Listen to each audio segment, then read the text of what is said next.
manalangin sa ating makapangyarihang Ama para sa ating Tatay Digong. Hindi na tayo iniwan ng mga panahon na siya ang namuno sa Pilipinas. Tama ba?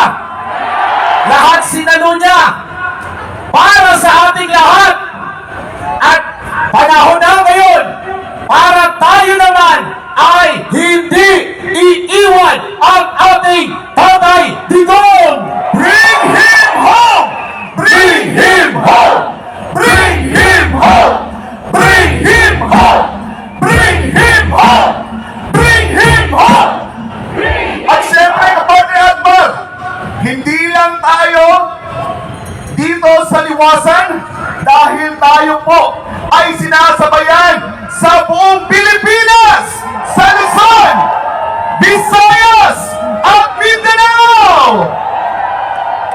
At syempre, Kapatid Admar, hindi tayo iiwan ng ating mga kababayang OFWs. Kaya shout out sa lahat ng mga OFW na sinasabayan tayo sa ating Facebook Live, maging sa ating YouTube Live. Magbuhay ang ating mga OFWs! Nakita natin mga kababayan sa Netherlands, hindi nila iniwan si Tatay Digong. Tama po ba? Ganyan kalakas ang suporta na tinatanggap ni Tatay Digong kahit saan man siya magpunta. Kaya hindi tayo mag-aalala, tama? Dahil may kasama si Tatay Digong! Nagtataka ang international community dahil ang gobyerno natin ipinadala si Tatay Digong. Pero ang mga Pilipino lumabas, ipinakita ang pagmamahal sa ating dating Pangulo. Nagtataka sila kung bakit ipinadala sa banyagang bansa ang ating Pangulo na nagdulot na magandang epekto sa bawat Pilipino. At bago tayo magpatuloy, Kapatid Admar, maaari na po tayong makaupo. Once again, lahat po tayo dito ay nandito sa liwasan dahil tayo ay naniniwala sa mga programa at nagawa ni Tatay Digong sa loob ng 6 na taon. Tama po ba? Ang bawat sa atin, isa sa atin, merong kanya-kanyang testimonya kung bakit niya gusto si Tatay Digong. Kasi kung totoo pang kriminal si Tatay Digong, hindi magkakaisa ang mga Pilipino ngayon. Tama?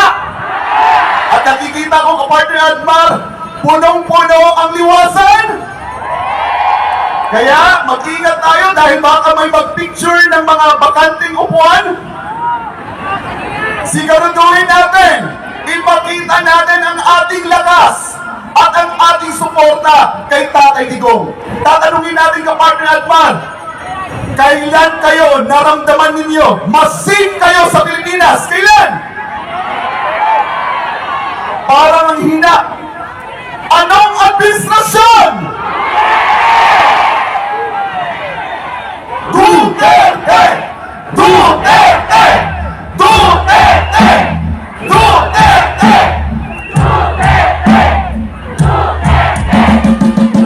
Pero mga kababayan, ano po ang ginawa nila sa tanging presidente na nagparamdam sa atin na tayo ay Pilipino? Ano po ang ginawa nila sa presidente na ipinaramdam sa atin na ligtas tayong maglakad sa kalsada kahit gabi, kahit madaling araw? Anong ginawa nila sa presidente natin na sinugpo ang CPP, NPA, NDF, sinugpo ang iligal na droga, sinugpo ang kriminalidad? Sabi ni Vice President Sara Duterte, kidnapping ang ginawa nila kay Tatay Digong. Kaya nung panahon na si Tatay Digong ay tumayo para sa bawat isa sa atin, sino po ang tatayo ngayon para kay Tatay Digong? Sino ang tatayo para kay Tatay Digong? Siya sa loob ng 6 na taon, tumayo siya para sa bansang Pilipinas. Panahon naman natin ngayon na tumayo para kay Tatay Digong at para sa Pilipinas. Kaya ang sigaw ng taong bayan, bring him home! Bring him home! Bring him home! Bring him home!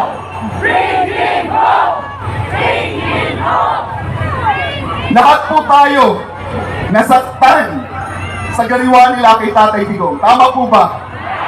Sino ang hindi nakatulog dito? Lahat po tayo nag-abang. Ibinabalita nila na legal daw. With papeles daw yung paghuli nila kay Tatay Digong. Pero naniniwala ba tayo doon? Hindi. Dahil illegal. Kidnapping ang ginawa nila, mga kababayan. Balik tanaw tayo sa panahon na namuno si dating Pangulong Rodrigo Duterte. Kinumpal natin ang lahat ng kanyang mga pahayag doon kung gaano niya ipinamalas ang kanyang pagmamahal sa bansa. Itoon niyo po ang inyong mga mata at atensyon dito po sa ating LED wall, sa lahat ng mga nanonood sa ating ngayon sa inyong mga cellphone, mga desktop, laptop, tablet, at panoorin natin. Magbalik tanaw tayo noong panahon ni President Rodrigo Duterte.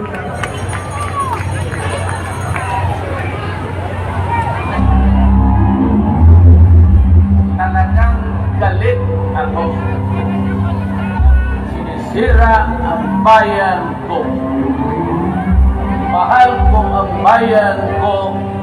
Mahal ko kayo. Huwag kayong magalala. But we will never compromise our dignity. Your concern is human rights. Mine is human life. Law and order means you have to destroy, not really fight, but destroy the Communist Party of the Philippines. Kaya ako mamatay, mahulog yung aeroplano, I am very happy. Alam mo bakit? Sabi ko, without declaring martial law, I dismantled the oligarchy that control the economy of the Philippines. We will make a few years the golden age of infrastructure in the Philippines. In other words, we are going to build and build. Gone are the days when the Philippines decides and acts in the shadows of the great powers.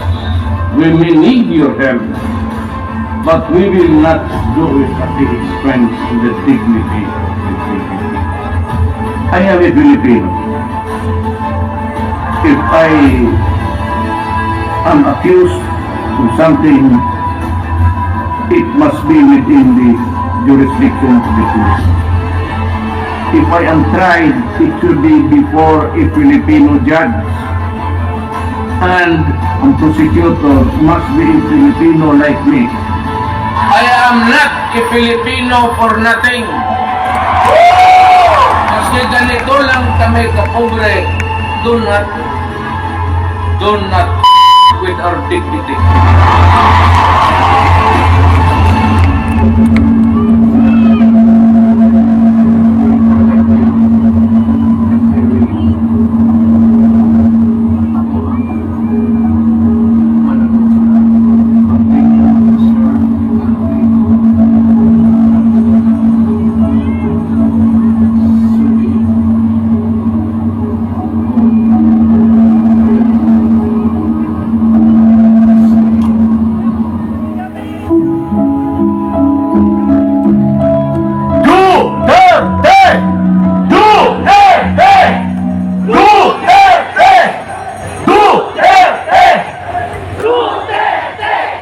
Mamaya mga kababayan, maraming magsasalita dito sa ating harapan at magpapatotoo sa lahat ng mga mabubuting nagawa ng ating dating Pangulo. Hindi niya tayo iniwan, ganyan ang ating presidente. Hindi traidor si Tatay Digong. At ang isa sa makapagpapatotoo niyan ay ang kanyang spiritual advisor at matalik na kaibigan, walang iba kundi si Pastor Apollo C. Kibuloy. At para lubos pa nating maunawaan ang kanilang relasyon at kung paano sila nagtulungan para sa bansang Pilipinas, ating pong tawagin ang kinatawan po ng Kingdom of Jesus Christ, si Sister Eleanor Cardona.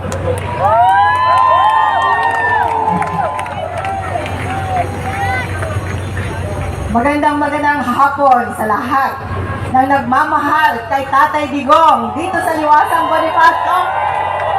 Woo! At sa lahat ng nagmamahal kay Tatay Digong sa buong Pilipinas na kikipag-isa sa atin sa hapong ito. Live tayo sa iba't ibang probinsya, sa social media. So lahat din ng mga OFW nakikipag-isa po sa atin sa hapong ito. Una sa lahat, nagpapasalamat ako sa pagkakataong ito na makibahagi ng kwento kung paano naging magkaibigan si Pastor Apollo C. Kibuloy at si Tatay Digong. Kumbaga, this is a friendship that is forged in fire. Pagkakaibigang nabuo sa apoy. Bakit? 4 na dekada silang magkasama. Nagkita sila o nagkakakilala sila nung prosecutor pa lang si Tatay Digong in the 80s sa Davao City. At nag-uumpisa pa lang ang gawain ng Kingdom of Jesus Christ. Napakasimpleng buhay. Maliit pa ang kapilya, hindi pa rin kilala si Tatay. So ano ba yung klaseng pagkakaibigan meron sila? Hayaan yung babasahin ko ito. They are two ordinary people who work together in dangerous environment. And through the years, they develop a strong friendship forged in fire. The friends who support each other